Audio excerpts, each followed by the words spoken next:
Assalamualaikum warahmatullahi wabarakatuh. Halo teman-teman dimanapun kalian berada. Yang terhormat Bapak Babay Barnawi, MSI selaku dosen pengampu mata kuliah Cyberculture. Semoga sehat selalu. Sebelumnya perkenalkan, nama saya Nisa Nurmasari, mahasiswi dari Fakultas Dakwah dan Komunikasi Islam, Prodi Komunikasi dan Penyiaran Islam semester 1. Oke, di sini saya akan membahas tentang karakteristik dari Global Village. Nah, sebelumnya, teman-teman tahu nggak sih Global Village itu apa? Nah, Global Village atau bisa disebut sebagai desa global merupakan fenomena saling ketergantungan secara elektronik yang belum pernah terjadi sebelumnya dalam sejarah peradaban manusia. Nah, konsep ini menciptakan kembali dunia dalam sebuah imajinasi yang saling berhubungan.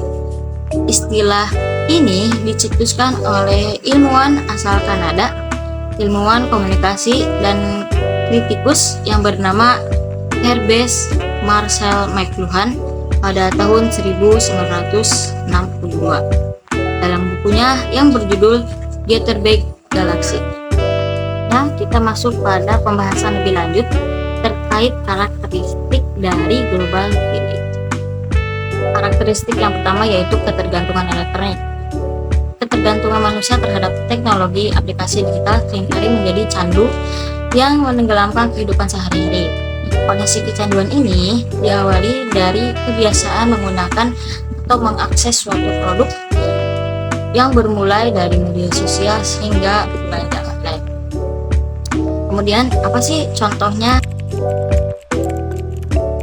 Nah, kecanduan media sosial salah satunya. Banyak banget nih orang yang dari kita rela ngabisin waktu berjam-jam setiap hari hanya untuk scrolling melalui feed media sosial seperti TikTok atau Instagram secara tidak berhenti. Nah, aktivitas ini dapat mengganggu produktivitas dan interaksi sosial di dunia nyata. Contohnya seperti kecanduan gadget atau main handphone. Tanda-tandanya apa aja sih? Tanda-tandanya yang pertama, dia akan merasa takut kalau hidupnya tanpa ditemani dengan gadget. Terus yang kedua, tidak bisa meninggalkan gadget.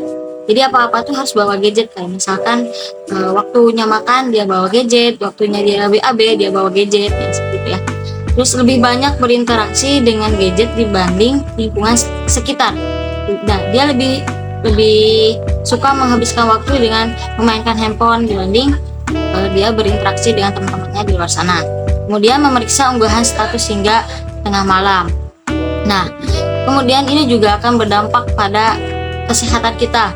Penggunaan berlebihan dalam gadget dapat menyebabkan masalah kesehatan seperti sakit kepala, mata lelah, dan penglihatan menjadi buta. Karakteristik yang kedua yaitu pudarnya batas nasional. Identitas nasional merupakan jati diri suatu bangsa. Kita adalah apa yang membedakan kita dari bangsa-bangsa lain.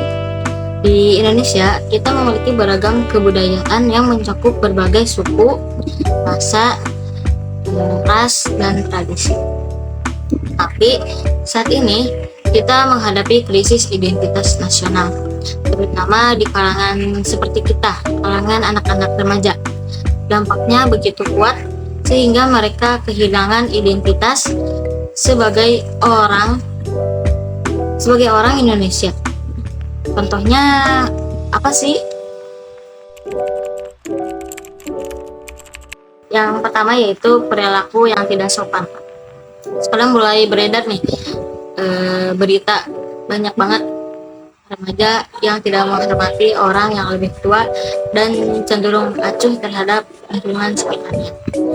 Kita lihat dari contoh anak sekolahan atau murid-murid yang ada di sekolah yang menantang gurunya untuk berantem, atau anak yang durhaka sehingga akhirnya dia menganiaya orang tuanya. Terus contoh yang kedua yaitu pengaruh budaya barat. Dilihat dari cara mereka berpakaian yang mengikuti tren budaya barat. Seiring berkembangnya zaman dan teknologi peradaban dalam berpakaian, banyak banget yang ditiru gaya pakaian orang-orang asing, bahkan tidak sesuai dengan budaya yang ada di Indonesia. Contohnya seperti anak-anak remaja yang sekarang tuh ya di Jakarta di Tayong Fashion Week, nah, seperti itu. Terus Namanya siapa? Cuci eret bang. Samba. Dela, Ini celana udah berapa hari nggak dicuci? Set. Jangan dicuci dong bang. Kenapa? Ada manfaatnya. Apa manfaatnya? Set. Kalau manfaatnya itu biar dapat cewek kayak samping gue nih, spek bidadari. Samba. Kalian pacaran apa gimana nih? contoh yang kedua, cenderung menyukai budaya-budaya asing, misalnya popularitas anak-anak remaja bahkan sampai kalangan ibu-ibu yang menyukai budaya K-pop. Nah, ini kontroversi ya. Taehyung Jimin, Taehyung Jungkook, RM Taehyung, Suga Taehyung, Hyunjin, Taehyung V, Ten, Kita sebagai generasi muda harus mempertahankan identitas budaya Indonesia. Kita perlu menyaring budaya asing yang masuk dan melestarikan budaya kita, budaya Indonesia.